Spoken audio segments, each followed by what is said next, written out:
Dzień dobry, hello, my name is, nazywam się Agnieszka Lichnerowicz i będę miała przyjemność poprowadzić panel w stulecie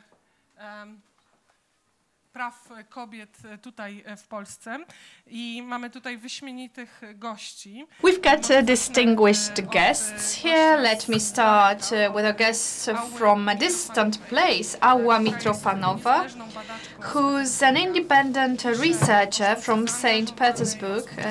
She wrote about engaged art, history of feminism, and a range of other things. Elżbieta Korolczuk, who deals with social movements,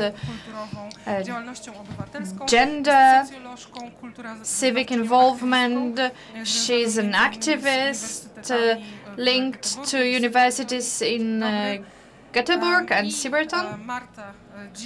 Marta Dzido, our next guest, film director, but also book writer, and I would like to draw your attention to her book entitled Women of Solidarity and her film Solidarity Towards Women. Now she's working upon a film entitled Siłaczki, Strong Women, about suffragettes from the past. Let me start with Marta Dzido and a historic question, although I would like us to focus on the contemporary. That's a bit of simplification, but I have the impression that when we talk about the past or when we make films about the past, we comment the contemporary world, or we are inspired by the contemporary world. I think that we cannot escape this, and we're going to show you a trailer of the movie created by Marta Dzido. And my question is, what was the most striking for you when you were making this film and for the past 2 years? Researching the topic of suffragettes and the activism of women. But before we move on to that topic, let's switch off the lights and let's watch the trailer.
No tak.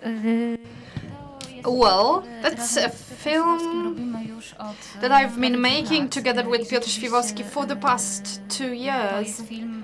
And indeed, this film regards history, but at the same time, it is a commentary and inspiration on what's going on now and what will be going on in the future, because I have the impression that the history of voting for women's rights is not over. We've got suffrage rights, but the rest of other rights that the suffragettes fought for 100 years ago, for instance, equal pay for equal equal job, some social issues. Z drożyzną, zapewnienie kobietom godnej starości. To są cały czas postulaty, decent o które walczymy i które future for women. These are all claims that have not been implemented in the past 100 of years. And I think this history is really inspiring. And the questions asked by the suffragettes in the past, the questions about the strategy of fighting, the strategy of lobbying for the rights of women.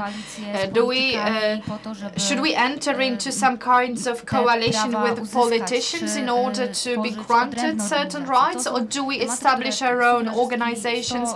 These questions were thought about by suffragettes 100 years ago, but in fact, female activists today could be inspired by all these questions from the past. All those kinds of dilemmas. For us, it is natural that suffragettes and the fight for women's rights was linked to the fight for independence. Is that true? Yes, that's true. These two things were parallel. Feminist issues were parallel to the fight for independence, and women could not imagine free Poland for just half of citizens. That's where the claim, the demand for no difference between the sexes comes from. This demand was formulated in 1920s or 30s, and this claim for no difference between sexes was included in the decree signed by Piłsudski in 1921. Suffrage rights for both sexes. I think that the fight of suffragettes in Poland was different than the fight of suffragettes in Western countries, because in the Western world, women did not have to fight for independence. And ask you 100 years later, or 100 years and one later, because the movement, a fight for women's right to vote, suffragettes, is there strictly connected with the revolution of 17, or is it not? Here it is somehow connected with the fight for independence. And what is the context in Russia? And we exchanged emails, and you underlined the fact very much that till now, actually, her historians or feminist historians dispute that or disagree with the interpretation of what happened actually 100 years ago with mainstream historians, as I understand.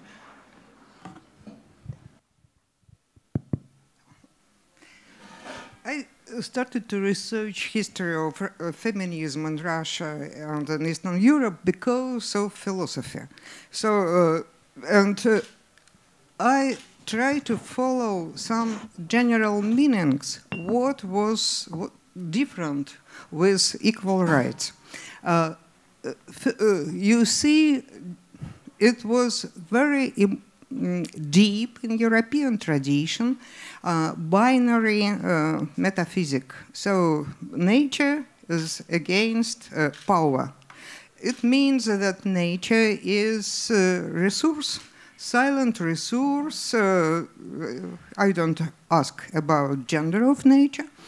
And if nature has no voice, so it has no political rights, the same in ecology, the same in women's rights, the same in children's rights, and some ethnical colonial rights. And it was not possible to jump from that binary metaphysic.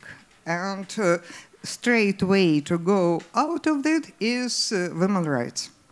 So if nature or private family, which is not political, of course, according to Gobbs, for example, started to fight for political speech, for political rights, what happened with the whole metaphysic construction? So it's just destruction of metaphysics very quickly. So, and what else? So, and when we read about suffragist or feminist history, we mostly have, for example, suffragettes means fashion aggression. In feminists in Eastern Europe, it's poor, patriarchal, passive women are pressed to take liberty by ugly Bolsheviks. And so there is no construction and real productivity in this movement, so no concrete. And this is day of the beginning of the revolution of 1917. It started in February, March. And we know that it started March 8. You should guess why. Some historians cannot guess. Yeah, 10 years we fight to put this date and some comments to Russian Wikipedia. Now it's of course exists, but with not the full commentary. And why? Because it's a day of women workers, and women workers started the strike, and feminist parties, there were 4 feminist parties in Russia before, in the beginning of 20th century, and they united, and so big event started. And it's not my mistake, it's a bit similar, because in political philosophy, there is a notion that now we could represent ourselves only in social strike way, because there is no more possibility to do industrial strike, to defend labor, but there is a possibility to defend life. Life are fragile, life needs defense, and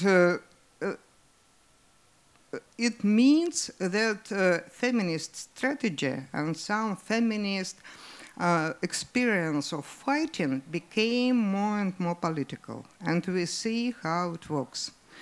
Черный protest was probably one of the first mass social strike. When was it?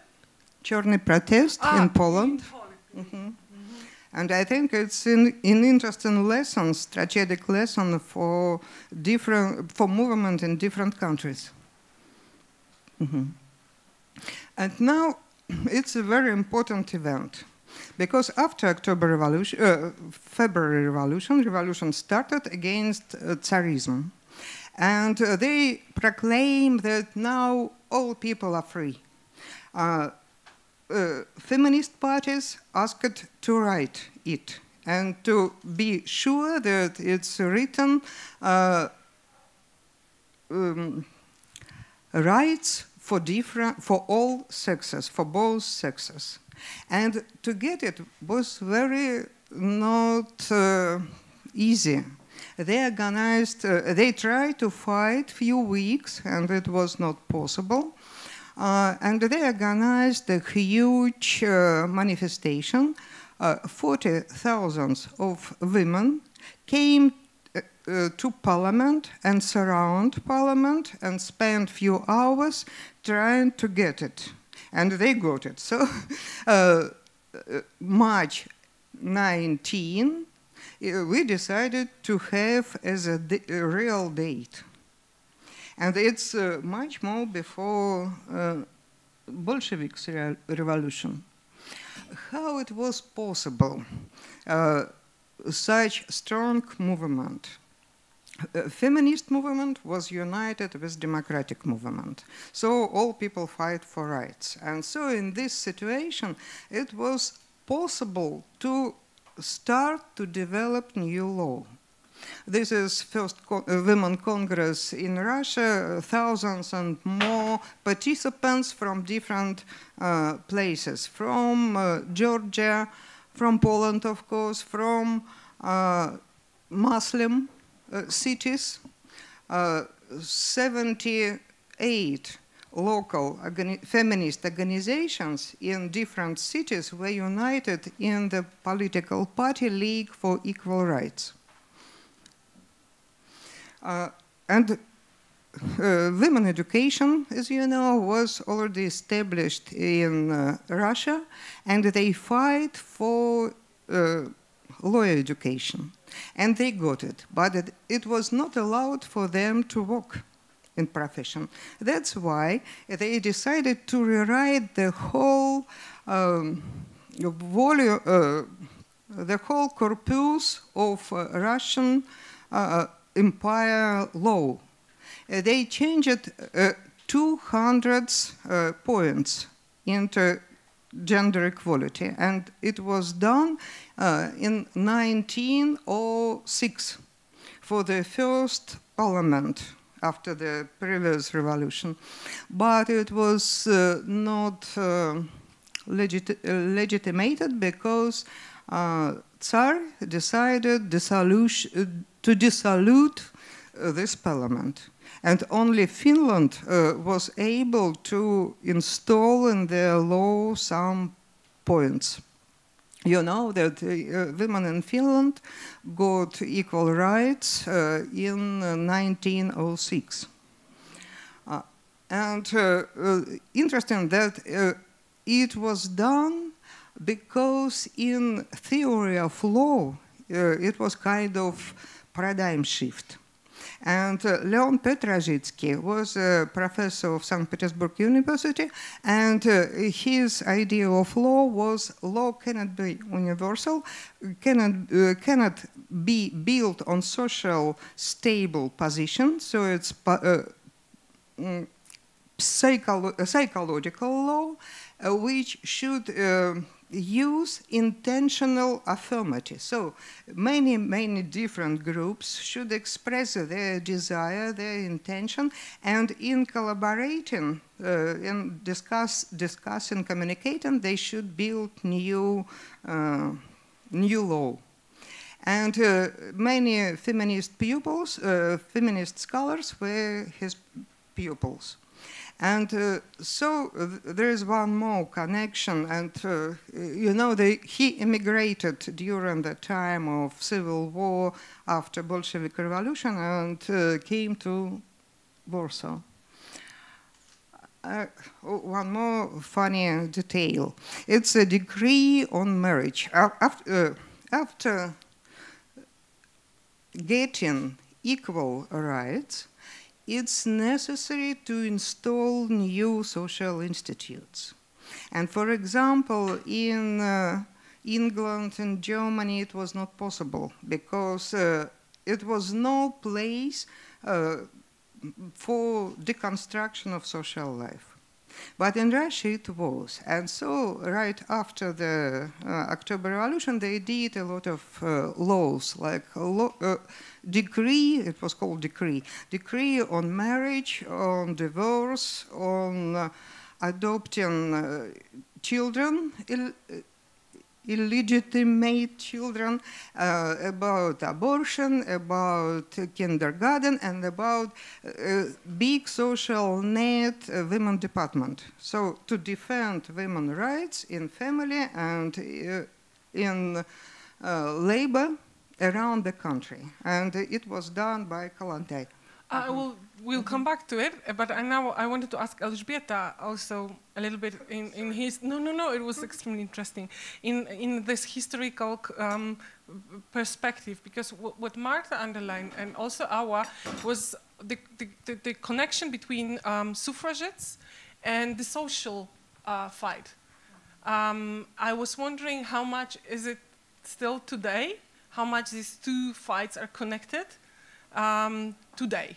Or to follow up with that, what, from your perspective, is interesting when you think about the history 100 years back?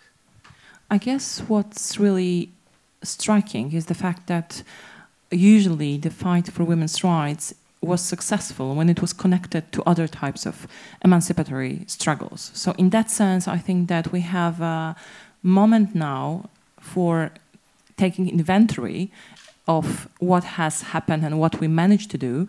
And if we look around what's happening in Warsaw, what's happening in other cities in Poland, but also worldwide, we also see this, I would say, rejuvenation of feminism as a struggle for a totally new world, if you will. Not only as a struggle for equal pay or for equal participation in political life, but also a struggle around a specific set of issues and values, such as equality, such as common good, such as solidarity. So if you think about Spain, for example, and this huge success of the Spanish feminist movement this year, on the 8th of March, more than 5 million people took part in walkouts in their places of work. And that could happen only because the women's movement was managed, basically, was able to have a connection with the biggest labor unions in the country. If you think about Argentina, for example, I've been talking to some colleagues from Argentina, and they were talking about these types of feminist movement which were born in shanty towns, for example, and that Ni Una Menos has sort of broadened its agenda from the question of femicide, from the question of gender violence, to the issues connected to the social life, to social equality, a common good, against exploitation, against this kind of raw power, which is the driving force of neoliberalism. And in the Polish context, we have seen this also in case of black protests, because it was the black protests, the women's strike activists who organized support for these protests of people with disabilities in the Polish parliament. For those who don't know the context, in May this year, we had a protest occupation of the parliamentary buildings organized by people representing the organizations of people with disabilities and their families. And at the beginning, we didn't know how long it would take. It was like, we truly didn't expect it will take 40 long days of the occupation for something to change just a tiny bit in terms of regulations, in terms of economic support for the families with disabilities. So in that sense, those pickets or demonstrations which were held every day in front of the parliament was the expression of solidarity, was the expression of the fact that feminism is not just about gender, is not just about women and men, but it's more about imagining a new world which is driven by new values, which is going into a different direction that we are going, or we have been going through the last 2 decades. So in that sense, if you look at this historically in both Poland, Russia, and other countries, that was about this power of imaginary, of imagination, of being able to devise or to have an ideal in front of you that has to do not only with gender, but also with many other issues. To follow up on that, trafiłam na tekst Ireny Krzywickiej Zmierzch cywilizacji. I read a text by Irena Krzywicka from 1963. On our eyes, the process of reconstruction of the world is going on. We are in the process of constant revolution under reactionary mottos. The old morality, the old customs are changing. The attitude towards love, children, marriage is also changing. Savoir-vivre is changing, and the way of life of ordinary people is changing. What's the source of all these actions? I think that's woman and her changed role in the society. Well, I think that it's a good description of today's reality as well. We have the impression that the world is swaying, it is changing. We are in a kind of breakthrough, which results in the fact that this moment of breakthrough is linked to the fact that women are fighting for their rights, and while fighting for their rights, they fight for a change of certain paradigms that the world is based upon. I would like to ask you, to what extent do you agree with what I've just said? Irena Krzewicka wrote these words in 1930s.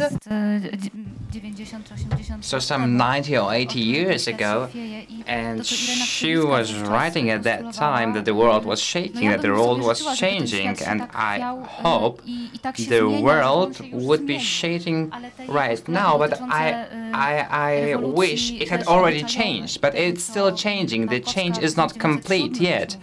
And Naukowska was also demanding that women should get full rights, and this has not happened yet either. And when I'm now thinking about what Elżbieta said a few minutes ago about the struggle for a new, better world, a struggle which would be not just about women's rights, but also about something else, about a better reality. I think, as I was saying before, our suffragettes are very inspiring. What they accomplished back at that time, how they were able to change things, this is a huge inspiration for us. Back at that time, they were able to contact women working at a cigarette factory in Krakow. There were over 1,000 people working at that factory, and a strike was organized at the end of the 19th century at that factory. And the suffragettes got to know about that, and these were educated, well-educated women who had been educated in the West, who spoke many languages, and the female workers of that cigarette factory were illiterate. They worked long hours every day and just wanted to make sure they had enough money to buy their food. And still they were able to approach one another, and they organized a huge demonstration in Krakow demanding voting rights, and they were successful.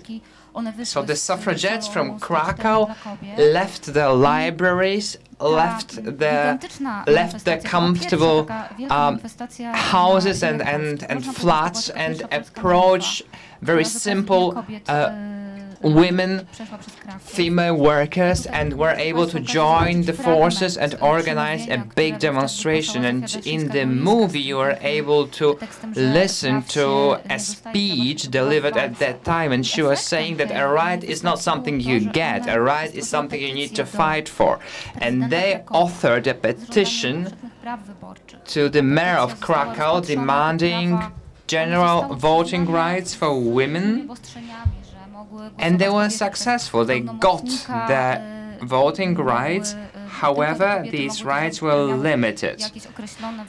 There were different qualifications, like a property qualification, but at least it was a first step on that path to fighting for full voting rights. But they were successful because it was no longer just about talking about it. They were able to take effective actions. In Russia today, how much this feminists, contemporary feminists, are in a mode that Elżbieta and Marta described, that their fight is somehow connected with other demands to change the unfair rules of the world. How much is it social movement as well? Yes, but I would like to pose the question differently.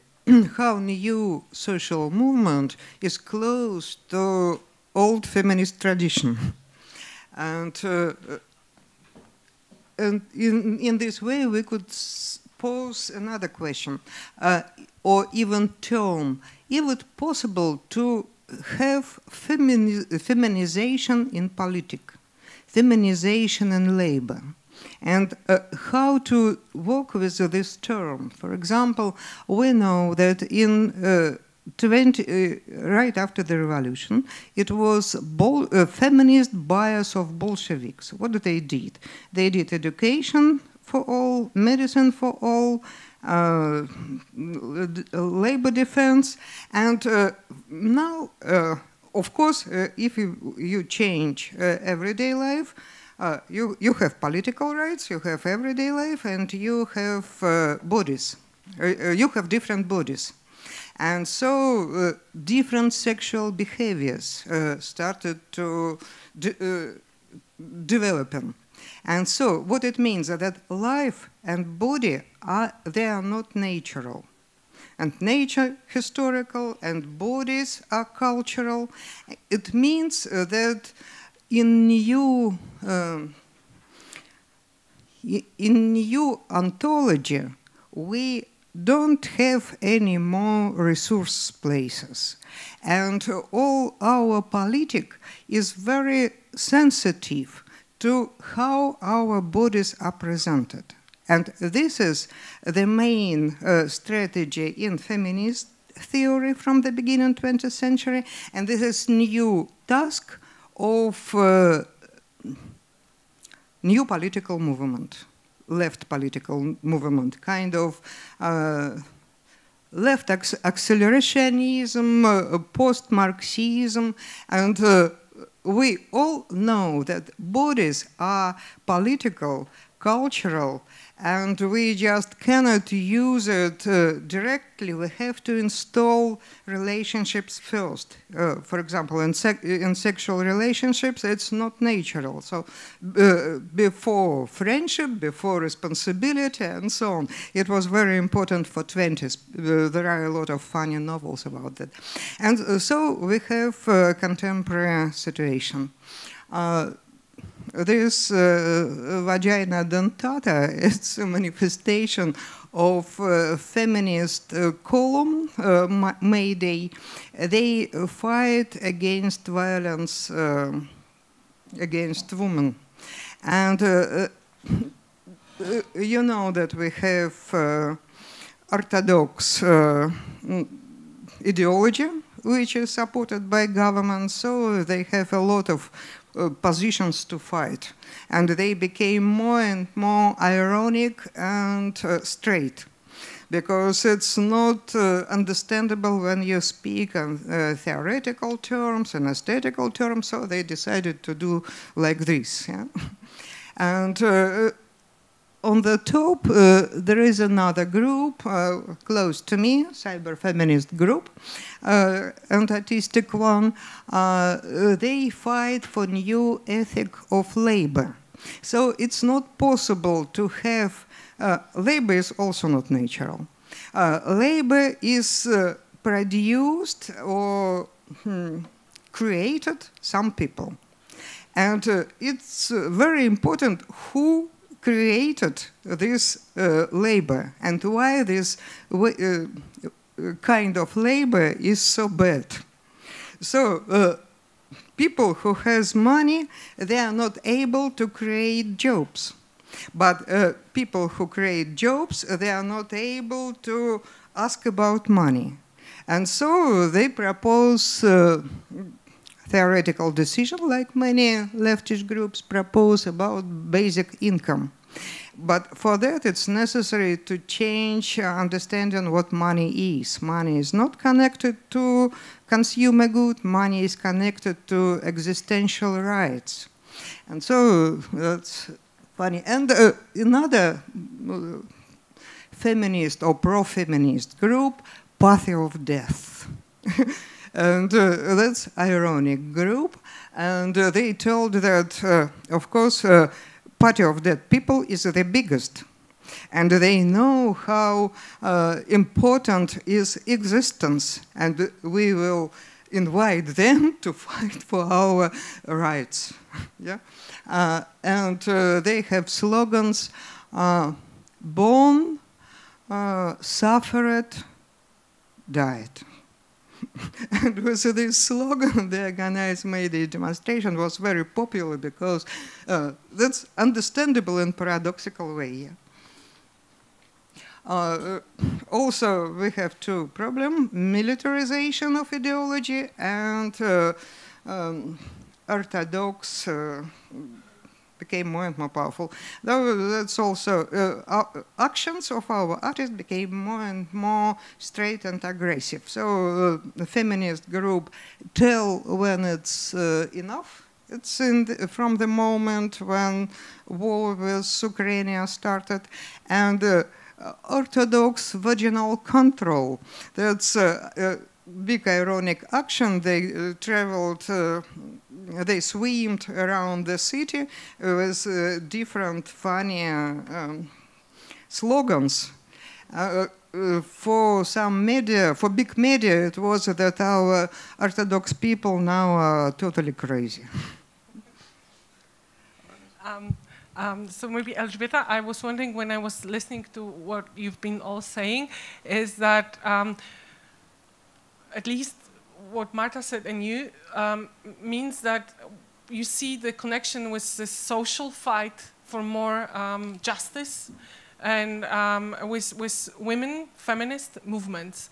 But this is just part of it. Maybe it's the expression of your more progressive ideas, or Marta's, or even mine. And we also have another feminist movements that are more liberal and are actually not fighting to change the world, just to women to join the world. It is, and it excludes them for now. I think that this division between, you know, socialist and socialist or social feminism and liberal feminism, they are too simplistic. I think that both groups are not homogeneous.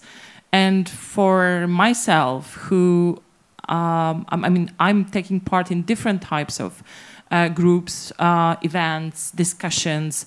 So the issue of left-wing feminism and this kind of social soul of feminism for me is essential, but at the same time I think that we have to have this fight on all those, or struggle on all those arenas. So in that sense I don't feel that they are that mutually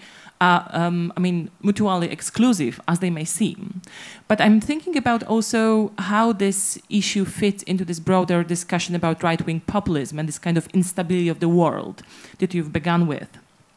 And I found it quite paradoxical that when there are big feminist or women's mobilization, there is this discussion about, you know, that women may actually save the world, right? Oh, let's get together, we will save the world. Or even better, the women should save the world for the rest of us, right?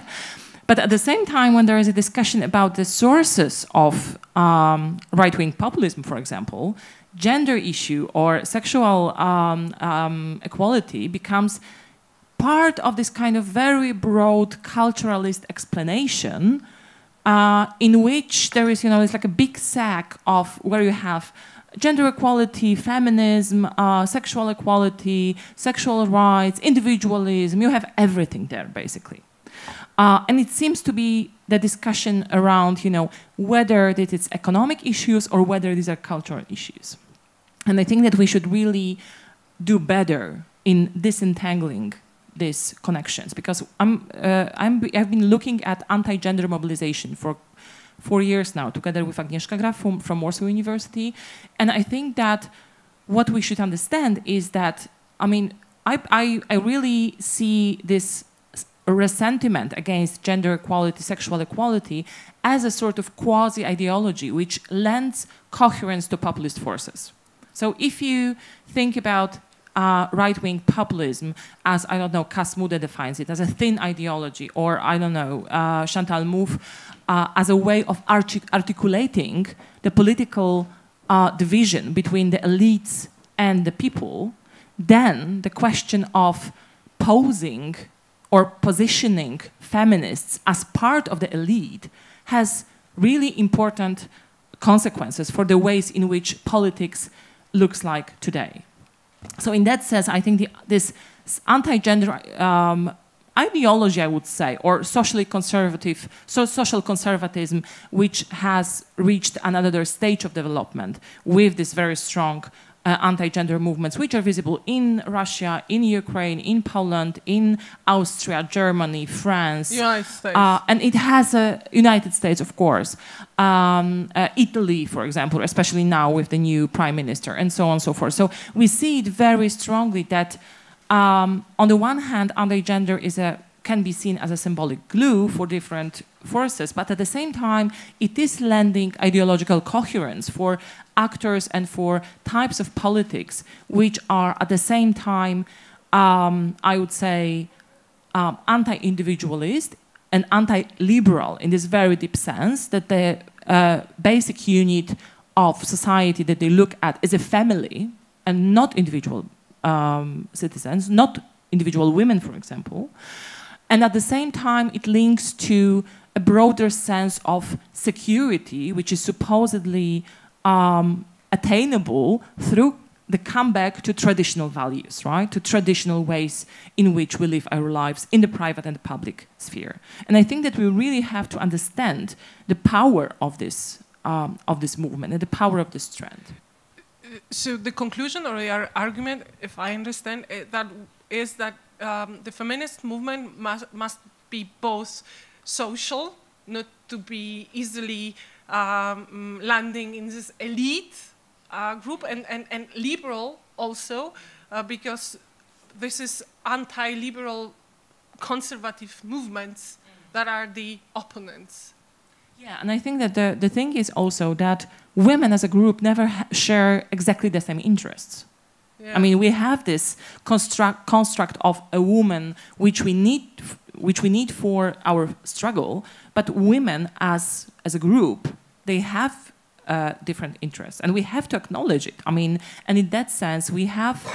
It's not only about. I mean, we cannot build our politics or our social movements on the idea of interests, but more on the idea, on the ideals, right? On values, on the vision of the future. I mean, during the first session today, there has been quite a lot of discussions about taking initiative and being able to propose a new vision of the world. And I think it is crucial because right now we have been put in a position of defenders. And it is quite paradoxical that sometimes we as feminists are put in the position of defenders of the system or of the parties, of the individuals that we do not really feel so much affiliated to. And then the question is, do we need to defend what has been before, or do we need to take a step forward and try to have this power of imaginary in the world, right? Thank you. Dziękuję bardzo. Proszę Państwa, ja mam przygotowanych wiele jeszcze pytań, ale pomyślałam, że może już na tym etapie macie jakieś pytania albo kwestie polemiczne lub które chcielibyście rozwinąć. Pytam tylko posiłkowo, bo jeżeli nie, to pozwolę sobie wprowadzić nowy wątek. Okay. The thing is that the feminist movements are somehow today important actors in the discussions in many places in the world. Culturally, you could say different. From Asia, Russia, Poland, United States, South America, with all the local contexts, but at the same time, they are very alive today. So it's kind of a global movement. And I was wondering, what are your thoughts about the strategies that are very useful now that women can share, or feminist men can share all around the world? And to Marta, to ciebie pytanie bardziej... Marta, this is a question for you from a historical perspective. Well, obviously, when you were working on that movie, you learned about different strategies. And which of those strategies do you think especially inspiring for our struggle nowadays? I think that what suffragettes managed to do was to create a common stance in all the partitions. Despite all the limitations that she had, she could not move freely, she could not associate in a free way. She could pretend they were meeting to celebrate once another birthday, for instance. But in fact, they met and talked about the strategy of fight, and they succeeded. Of course, they fought for different kinds of things. They fought for the right to education. For instance, Kazimierza Bulwidowa, for her this was the driving force of her action. She could not study. Her friend Maria Skłodowska could not conduct research at the university, although she completed studies, but she was a woman, so she had to go away to Paris. And Bulwidowa decided to fight for the right to education for her daughters. That's what she fought for. Zofia and Daniela Tułodzieckie in the Prussian partition, for them the most important thing was for women to be able to establish trade unions, cooperatives, where they could earn their own money, and when they gain financial independence, they would make the next steps. And the motives of suffragettes were totally different. But what they had in common was that they were friends one to another, and what seems extraordinary for me was their imagination. They did not fear to go beyond the sphere that was accepted for women at that time. Maria Dobliwańska in 1908 staged a political campaign at the time where women had no rights at all. She visited different towns in Galicia and was able to convince lots of men to sign, to give their signatures under her candidacy. Then she was rejected due to her sex. But so on the one hand, she was doomed to fail, but on the other hand, she was not afraid to do it, just to show others that it is possible. So I think that their friendship and imagination is what we can be inspired by. I mentioned Russia as a country that feminists today are somehow, from different points of view, important actors in politics, whether as the ones that are attacked or the ones that are somehow fighting. But is it true? Is it also the moment we think we may have in Poland, or not? Now I would give the first mark to Americans because they did during the second wave. During the first wave of feminism, so the main part was this probably 19 March of 1917. That was top point, and then many actions were oriented on that event. But for the 70s, the main thing which was built by Americans, because they installed women's studies and gender studies and into academy. So they started to work with aesthetic language, with images and with cultural representation of bodies, life, and so on. So it was analysis came to natural with big cultural scape. I don't know, maybe it's not understandable, but they developed a new step. And now they have a new political theory and even philosophy. Why I started to research feminism? Because I found that from 80s and 90s, the most interesting and most actual political theories were developed by feminists. For example, intersectional theory, which count any individuality not as one piece, but like connections between vulnerability and privileges. So there is no more one subject which is represent itself as it is. Yeah? So we are different inside of our bodies. And so queer theory and cyberfeminism show that operation now, how society is constructing itself through technology, through social connections, social relationships are important.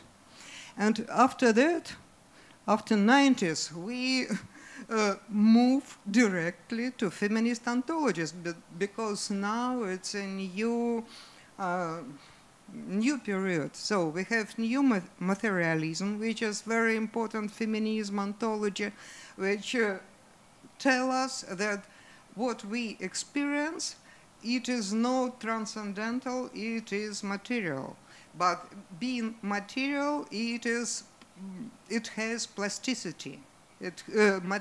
Our reality could be different. So, advancing agency into politics, we became new political agents in new ontology. So it's not subject-object like it was in classical model. It's a multi-agentional reality which is political and which could be different. So, and we know some fields where it could be changed.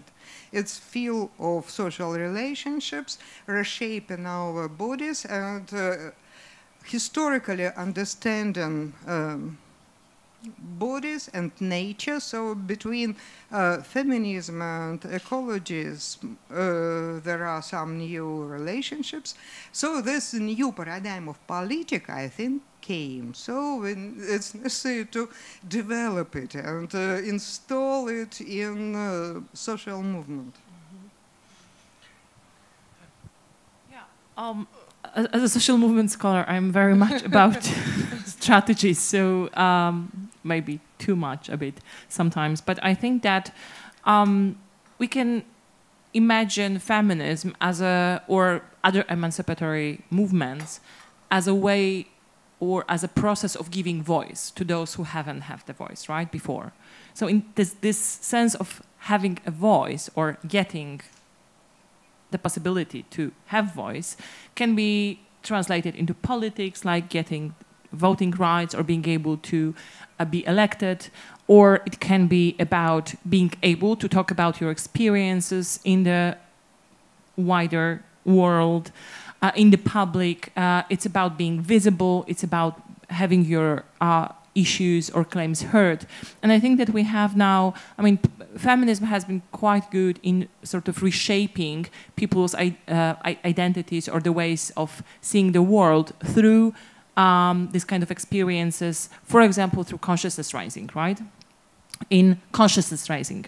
Like, for example, in the United States or in Germany, for example, those movements which were basically spreading around through interactions, through talking about experience, through understanding our gendered ways of being in the world.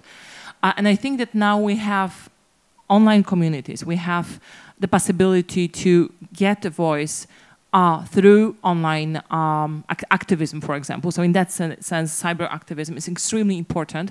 But also, I was thinking about that even in contexts which are extremely difficult for political mobilization, such as Russia, for example, you can have campaigns such as "Ja nie boję сказать." I am not afraid to speak, right? Which was the sort of Russian version of Me Too, which was actually earlier than the American Me Too and the worldwide Me Too, which nobody really noticed, unfortunately. But and it was a very important moment in which, in a context where, for example, mobilizations on the streets or mass mobilization is virtually impossible, or it is connected with very harsh repressions, then you have spaces through which you can communicate with people, through which individual women and the women's movement can get a voice. But at the same time, I think we have to be very careful when we use this kind of strategies, because they can be very, I mean, there is this dynamic of online communities, there are those dynamics which are connected to this kind of strategies, which can very well get out of hand in the sense that they can be not uniting, but very particularizing in a way, right? That can be dividing. And in that sense, I think that these traditional strategies, such as, you know, gaining resources, trying to struggle or trying to use the openings in a sort of political opportunity structure when there is a moment when something is going on. Education, which we talk so much about. I mean, every time we talk about the crisis, every time we talk about what's wrong in the world, we come back to the issue of education, right? And I think that there are really great tools which are used by the feminist women's movement to have this kind of educational impact, also through art, also through popular culture. And in that sense, of course, we have to be very careful, again, with not, you know, because, of course, popular culture will be very happy, such as consumer culture, to use some of the elements of the feminist message, but not the others. So in that sense, again, we will have the, you know, powerful figure of superwoman, but we don't have so much a discussion about social differences, for example, and economic struggles of actual women. So, I mean, all those strategies have their pros and cons, but I think that right now we have a whole range of strategies at our disposal, and I think it is incredibly important to make use of them. And I think that comparing to conservative forces, we are surprisingly bad in using online tools, I would say. I mean, if I look at the ways in which, I mean, there are online anti-gender courses, and we still don't have online gender courses. I mean, come on, guys and women. I mean, we have to do something about it. And they actually want you to pay for that. You know, you have to pay 200 zloty to access an online anti-gender course. I guess we can have a really great one for free. Thank you. Do you have any questions? This is one of the last opportunities to get involved in this discussion. We've got more or less 15 minutes, so please raise your hand at any time when you have a question or comment. My next question is of a contemporary nature. What are today's most important threats when it comes to the fight for women's rights? What are the most important challenges and the most important opportunities? Elżbieta talked a bit about it. And are there any traps awaiting on the path to more rights for women? I can share my experience with you. Since my last movie about solidarity and women, about women participating in the solidarity movement, exactly, we've been showing this movie around Poland and around the world, and we've had the opportunity to meet many feminists from different cities, not just from Warsaw. And these are women we wouldn't normally meet in person. And this is really fascinating how much they are doing for their local communities, how involved they are in making the world a better place locally, and at the same time they are afraid of calling themselves feminists. They are afraid of using that label. They avoid this label. They do not want to be called a feminist, and they think this is why they are successful, because this label of a feminist, or to make it even worse, the label of a gender activist would make it entirely impossible for them to be doing what they are doing. So they are afraid of using the real names of things they are doing, and this is very interesting. On the other hand, I have the impression that this movement of women, or this feminist movement in Poland, is also something, is a movement in which there are many divisions. And it's quite difficult for us to go beyond those divisions, to get up from the couch and make things happen and be successful. As Elżbieta was saying a few minutes ago, feminists supported the parents of children with disabilities. This is true. But the mothers of children with disabilities are also feminists. They may not be members of feminist groups, but still I would call them feminists. I have a sister that is raising a kid with a disability, and she is a feminist. However, she is not visible. She does not take part in those black protests because she needs to take care of her daughter. She doesn't have time for activism, but I still see her as a feminist, and we are showing this movie around Poland, and now we are working on a new movie, and we've been able to invite many women from all over Poland to take part in the shooting. And it was 1 month ago we were shooting in Krakow.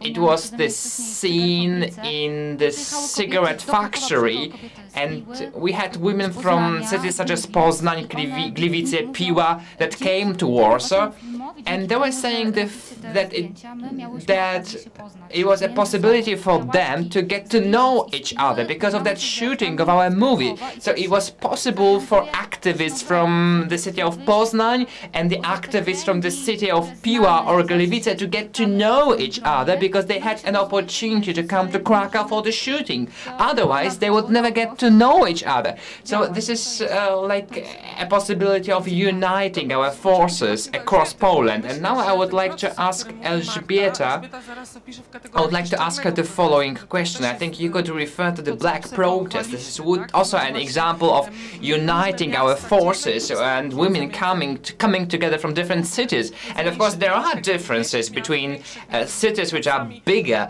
and cities which are smaller. Between cities and towns, there are differences when it comes to culture, when it comes to education. Yes, can you there see is this sense that of there is a connection, unity and that's now? why we have finally something that we can call really a mass movement, in a sense of, grassroots process of emerging networks and types of institutionalization, if you will.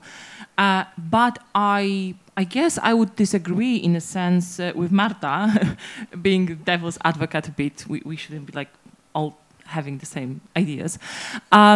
Because I think that my goal as a feminist is not that all women identify as feminist. I think that the feminist identity is a very specific type of activist political identity, which most women would not take as theirs, not because they are against gender equality, but because they don't identify with the political struggle as something that they do in their everyday life. And it took me quite a while to identify as a feminist, not because I found the feminist ideas as, problematic, but I didn't feel that I have the reason to call myself feminist because I was not involved in a feminist movement. So I think that we really should make this distinction here. Why? Because we in a sense, I don't think that we have the right to expect from all women to identify as feminist. As simple as that. I think that it should be much wider. I mean, if somebody wants to identify as, I don't know, equalist, that's fine by me. I mean, if somebody wants to have no sort of political identification, that's fine by me. As long as we are all okay with the fact that, gender equality, sexual equality, and equality in general is something that is extremely important in the contemporary world, and we all should practice it every day, then, I'm quite okay with that. And in that sense, I mean, because, the problem is that identities always feed on polarization. I mean, that's the main process of mobilization within social movements. I mean, if you have a social movement and you have the specific type of identity, then you have a core, right? Then you have a way of, boundary patrollers, people who will divide feminists from non-feminists, even within the feminist movement, right? These are the good feminists, these are the bad feminists. And in that sense, I mean, this can be very good, but it can be sometimes very detrimental. So for me, the goal is rather to loosen up this kind of, identity politics ideal that, all women should be feminist. I totally agree with Chimamanda's ideal that all women should be pro-gender equality. But in that sense, I don't think that we have to expect from all women to have this very specific type of political identity. I don't think so. I mean, it's not my political goal. My political goal is to have women to understand, and men as well, to understand that we cannot have a good, livable world without gender and sexual equality. And that's my goal in that sense. And I think that we really have to be very careful with the tendency to re-essentialize the conflict and the gender boundary. Because the moment, this is one thing to understand that, for example, most women experienced, 90% of women experienced some kind of sexual abuse, right? We have Agnieszka, who is the co-author of a very important report on that by STAR Foundation. And that 90% of the perpetrators are men, right? And this is something that we have to understand, that this is a problem of a gender division, of the gender hierarchy. But at the same time, we have to take into consideration that, if you think about violence, this is also the experience of men. And that would be men-on-men violence, right? And when we talk about types of abuses in terms of what children experience, 44% would be of perpetrators would be women. And for me, it is very important. I think that feminism is at its best when it looks at the hierarchies of power, of structures of power, of how the power permeates our everyday experience, and not reinstate this kind of essentialist ideals about what men and women do and what they are. So I think that if we want to, in a sense, win this struggle, we have to understand how power is gendered, because it is gendered. There is no question about it. But at the same time, if we want to see the potential for change, we have to see it in the ways in which gender identities can be restructured, can be redefined, can be repracticed or practiced in another way. So that's sort of my position on that. And also the answer, what is the biggest trap and chance? And Ałła, how do you think, what is the biggest threat or trap or both, and chance today, chance for fight for whatever you name it, feminist, equal? I also don't bother about name, feminist or gender or existential politicians. I show the picture, it's a connection between intimacy and very involved political text. And I think it is a level of new political. We don't need to fight for some ideological narratives. It is not political. We don't need to fight for territory. It's political of 19th century. But we need to make our way of our living politically important. We have to install values of our life in the political emancipating process. What are the values then? Any forms of life are important, and they are not stable. We may have better life, and we have tools to change our life. And life is not a resource. It's a tool for self-realization, for emancipation, not liberation from exploitation, but emancipation for more interesting and important life. So all movement of making life more longer, rehabilitation initiatives, they are all together in this politic.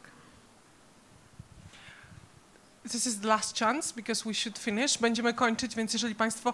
To ja mam na koniec takie pytanie. I have a question, the last question then. Is it a somehow crucial turning point moment now for the struggle we are talking about? Now I'm afraid to use any names, not to profile it. But do you think this is the crucial moment? Or, as we proved Marta is also proving with the movie or the text, it's been crucial moment for the last 100 years, and there is no turning point and something like that. I think that we do not believe in the idea of linear progress any longer. I mean, the reality proved it wrong. And I mean, is it a good news or a bad news? I'm not quite sure, but it is a fact. And I'm thinking also there's a great book about the collapse of the Soviet Empire, which is called Everything is Forever Until It Is No More. And I really like it. In a sense, this is the amplitude. And I don't think that emancipatory struggles like anti-racism, feminism, struggle of labor movements, and so on and so forth, they ever end.